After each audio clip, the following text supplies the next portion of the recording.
many a quaint and curious volume of forgotten lore. While I nodded, nearly napping, suddenly there came a tapping, as if someone gently rapping at my chamber door. "'Tis some visitor," I muttered, tapping at my chamber door. "Only this and nothing more." Ah, distinctly I remember, it was in the bleak December, and each separate dying ember wrought its ghost upon the floor. Eagerly I wished the morrow, vainly I had sought to borrow from my books surcease of sorrow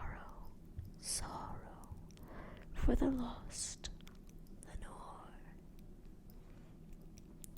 for the rare and radiant maiden whom the angels name Lenore, nameless here forevermore.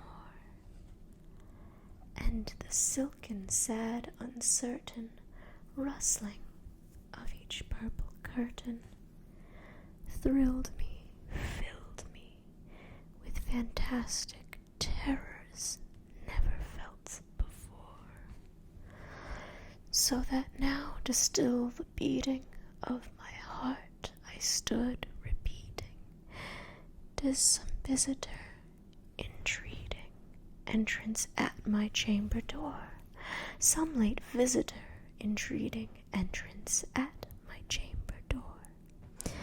This it is, and nothing more." Presently my soul grew stronger, hesitating then no longer. "Sir," said I, "or madam, truly your forgiveness I implore, but the fact is I was napping, and so gently you came rapping, and so faintly you came tapping at my chamber door, that I scarce was sure I heard you. Here I opened wide the door. Darkness there, and nothing more." Deep into that darkness peering, long I stood there wondering, fearing, doubting, dreaming dreams no mortal ever dared to dream before. But the silence was unbroken, and the darkness gave no token, and the only word there spoken was the whispered word "Lenore." This I whispered, and an echo murmured back the word "Lenore." Merely this and nothing more. Back into the chamber turning, all my soul within me burning, soon again I heard a tapping, somewhat louder than before. "Surely," said I, "surely, that is something at my window lattice. Let me see then where thereat is, and this mystery explore. Let my heart be still a moment, and this mystery explore. 'Tis the wind, and nothing more." Open here I flung the shutter, when, with many a flirt and flutter, in there stepped a stately raven of the saintly days of yore. Not the least obeisance made he, not a minute stopped or stayed he, but with mien of lord or lady, perched above my chamber door, perched upon a bust of Pallas, just above my chamber door, perched and sat, and nothing more. Then this ebony bird beguiling my sad fancy into smiling, by the grave and stern decorum of the countenance it wore. "Though thy crest be shorn and shaven, thou," I said, "art sure no craven. ghastly, grim, and ancient raven, wandering from the nightly shore. Tell me what thy lordly name is on the night's Plutonian shore. Quoth the raven, nevermore. Much I marveled this ungainly fowl to hear discourse so plainly, though its answer little meaning, little relevancy bore. For we cannot help agreeing that no living human being ever yet was blessed with seeing bird above his chamber door, bird or beast upon the sculptured bust above his chamber door, with such name as Nevermore. But the raven, sitting lonely on the placid bust, spoke only that one word, as if his soul in that one word he did outpour. Nothing farther than he uttered, not a feather then he fluttered, till I scarcely more than muttered, other friends have flown before. On the morrow he will leave me, as my hopes have flown before. Then the bird said, nevermore. Startled at the stillness broken by reply so aptly spoken, doubtless, said I, what it utters is its only stock and store, caught from some unhappy master, whom unmerciful disaster followed fast and followed faster, till his songs one burden bore, till the dirges of his hope that melancholy burden bore, of nevermore.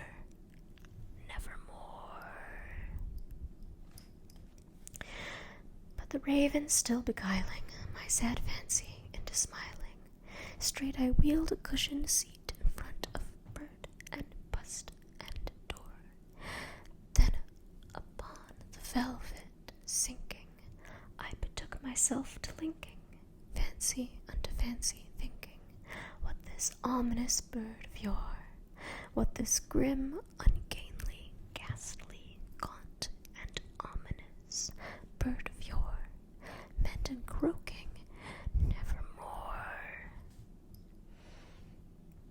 This I sat engaged in guessing, but no syllable expressing, to the fowl whose fiery eyes now burned into my bosom's core. This and more I sat divining, with my head at ease reclining on the cushion's velvet lining that the lamplight gloated o'er, but whose velvet violet lining with the lamplight gloating o'er she shall press, nevermore. Then methought the air grew denser, perfumed from an unseen censer, swung by seraphim whose footfalls tinkled on the tufted floor.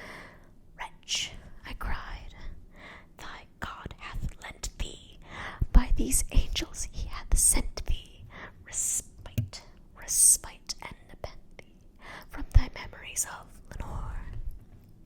Quaff, oh quaff this kind nepenthe, and forget this lost Lenore. Quoth the raven, nevermore.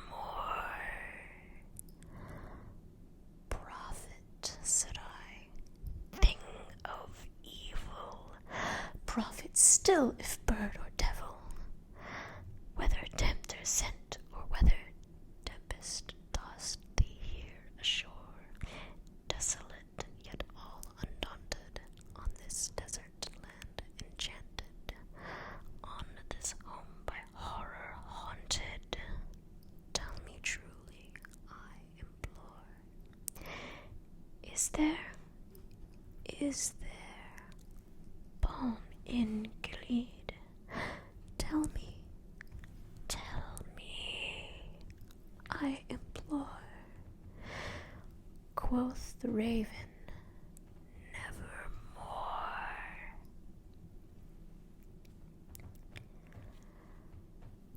Prophet, said I, thing of evil, prophet. prophet still, if bird or devil, by that heaven that bends above us, by that God we both adore.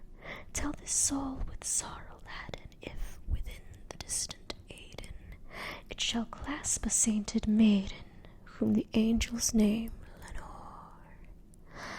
Clasp a rare and radiant maiden, whom the angels name Lenore. Quoth the raven, nevermore. Be that word or sign of parting, bird or fiend, I shrieked, upstarting. Get thee back into the tempest and the night's Plutonian shore. Leave no black plume as a token of that thy soul hath spoken. Leave my loneliness unbroken. Quit the bust above my door. Take thy beak from out my heart, and take thy form from off my door. Quoth the raven, nevermore. And the raven, never flitting, still is sitting on the pallid bust of Pallas, just above my chamber door. And his eyes have all the seeing of a demon's that is dreaming, and the lamplight o'er him streaming throws a shadow